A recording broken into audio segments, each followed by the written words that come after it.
Focus Runs. How's it going? Wow, this audio is fantastic and it made me feel great because it discusses about some cutting-edge cases. Please take time to listen. In other words, it contains some important information about being attentive, focused, thoughtful, and purposeful. What can I say? If you listen to this, you might get into a better mood. And if you really enjoy this exciting audio, then please subscribe as well. Let's help each other realize our potential. Wishing an awesome week. Enjoy and chill. We are. Yes. 2 weeks ago today, I was in the hot seat in Philadelphia. I was the one putting the engines on this side of the train. I was actually in tears because I was afraid I wasn't going to get my answer. And I got my answer. And the rest of the seminar was directed exactly at me. And I listen to you all the time, so I'm hearing you differently now.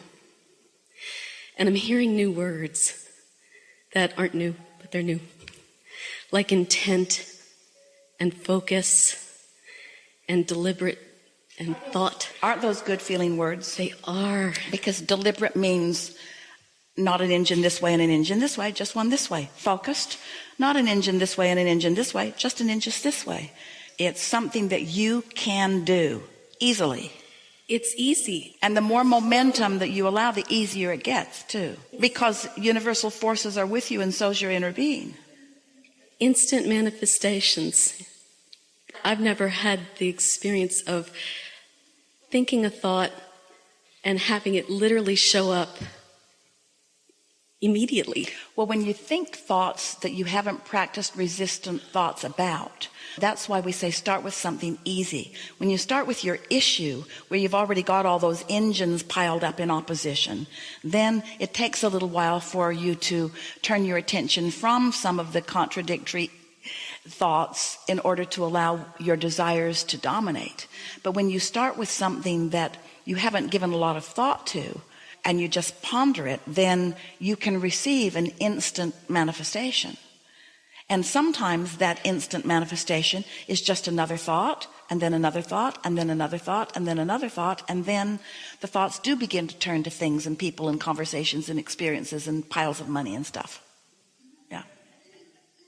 There have been things I've been thinking about for a long time, though, too. I've wanted to go to Provence for years. And it's always been like, oh, well, one day I'll go. One day I'll go. Oh, it'd be so fun to go. One day I'll go, but not right now.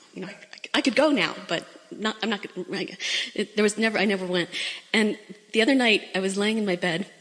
I'd just gotten to San Antonio and had a good day. Laying in my bed, and I'm thinking, gosh, it would be so fun.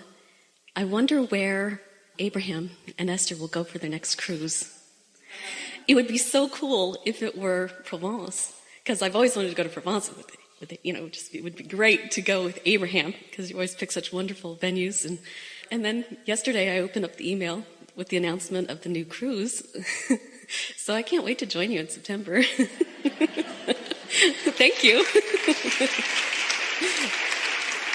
The other day, a woman was telling us that she wanted to come to one of these gatherings, and she couldn't figure out how she was going to get here. And a friend of hers said, well, I'm going, and I can get you a standby ticket. She worked for an airline. So she arranged a standby ticket for this friend of hers to fly from another city, different than she was flying from, and they were both going to go to Chicago.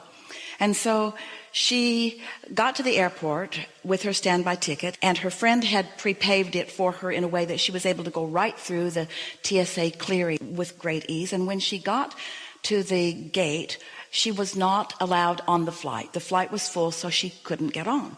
And then the next flight came and left, and she couldn't get on that either. But she didn't feel discouraged. She still felt optimistic, and she called her friend and said, well, I didn't get on the first 2 flights. What do you think I should do? And her friend was just boarding her flight. And her friend said, well, maybe you could fly to another city, and there might be more standby seats open from that city into Chicago. And so this girl went to the service center and she said, I was wondering if I maybe could get on a standby flight to New York, and then maybe from there I could get to where I really want to be. And the woman who was helping her behind the counter said, well, where is it you're wanting to go? And she said, I want to go to Chicago. And the woman said, well, I've got a plane leaving. Let me see if I can get you on it. Yes, I can get you on it. So this woman went down to board her flight, and she was the only passenger on the flight. They were moving an aircraft to another place, and it had all the crew and all the flight attendants were all on it. She said she sat there, and the flight attendant stood in front of her and did the safety announcement. And then the pilot, the captain, came on the plane, and he said, ma'am. So she accomplished a private jet because she knew what she wanted. She stayed open up to possibilities about it. And she had already progressed enough in the thoughts turning to things that her friend had already been engaged, and her friend had already opened some doors. In other words, the better it gets, the better it gets. In the same seminar, another woman said, again, she wanted to come to the gathering, didn't know how she was going to afford it. She didn't have the money, but she wanted to go. So in the train analogy, she wanted to go and couldn't afford it. But this wasn't what she was doing. She wanted to go, felt that something would happen. It'll probably unfold. It'll be all right. Things are always working out for me. She wasn't doing the contradictory conversation with herself. And then she and another friend, a friend who had introduced her to us, who had talked to her about law of attraction, they're taking a walk a few days before the event.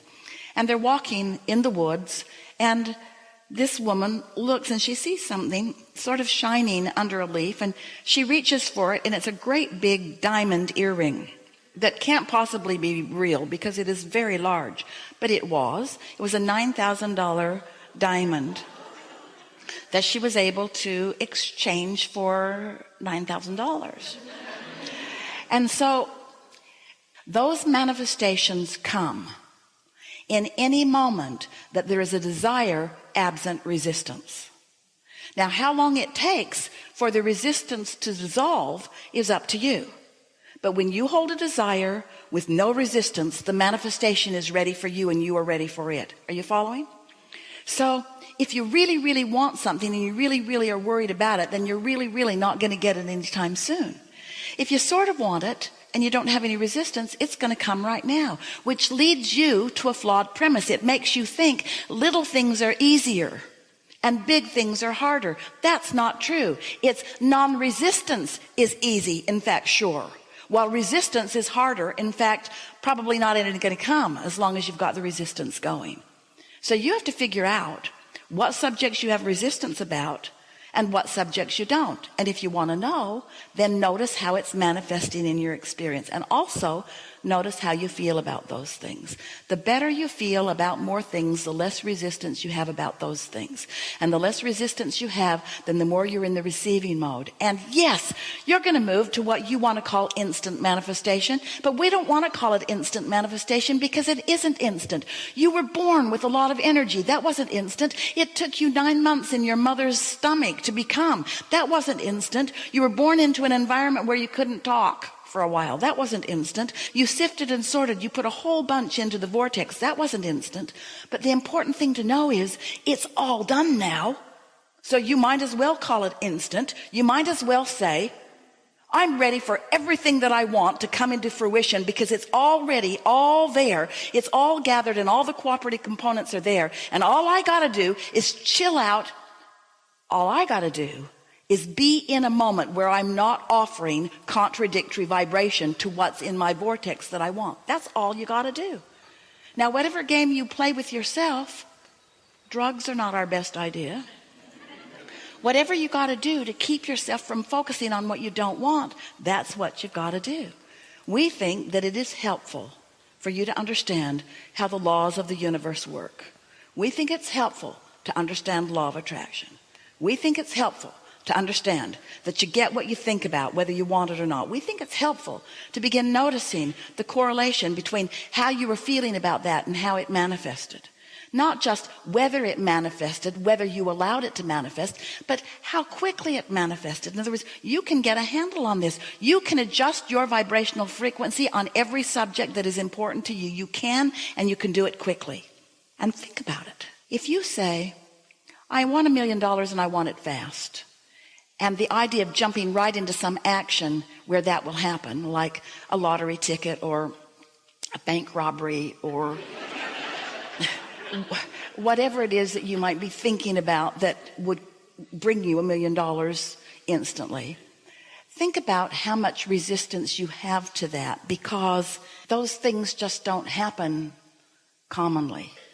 But think about how uncommon it is to find a $9,000 diamond in the bushes too.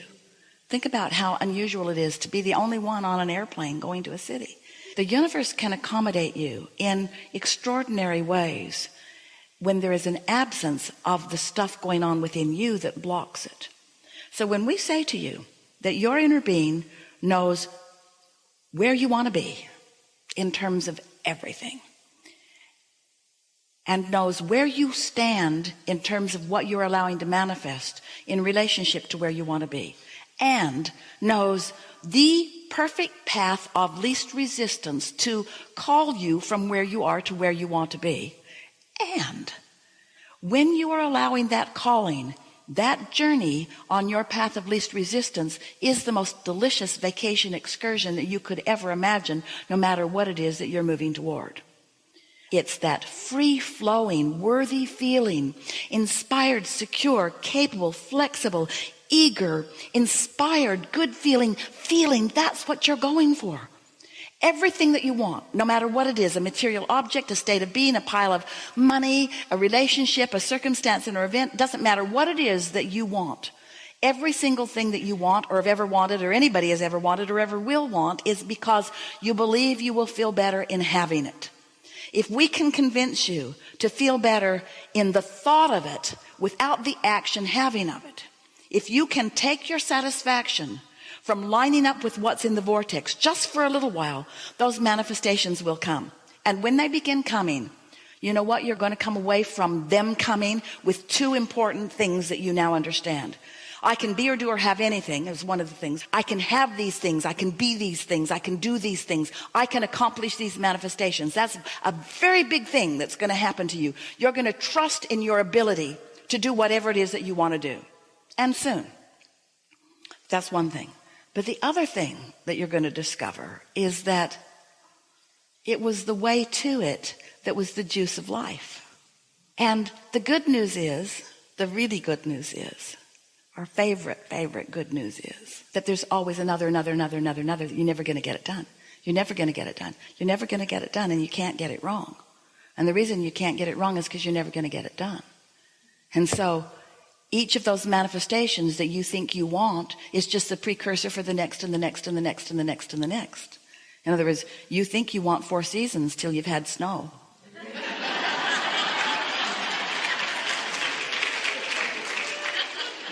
And then you want really short winter season, really, really short. One day, like a day of winter. Maybe I could just fly in somewhere. So, isn't it a nice thing to acknowledge that life has caused you to create it, and now you're figuring out how to allow what you've already created? You're just letting those good feelings call you. Let the good feelings call you, and then watch what happens. It's delicious. Yeah. Thank Really you so good. much. And Esther, thank you for the fun.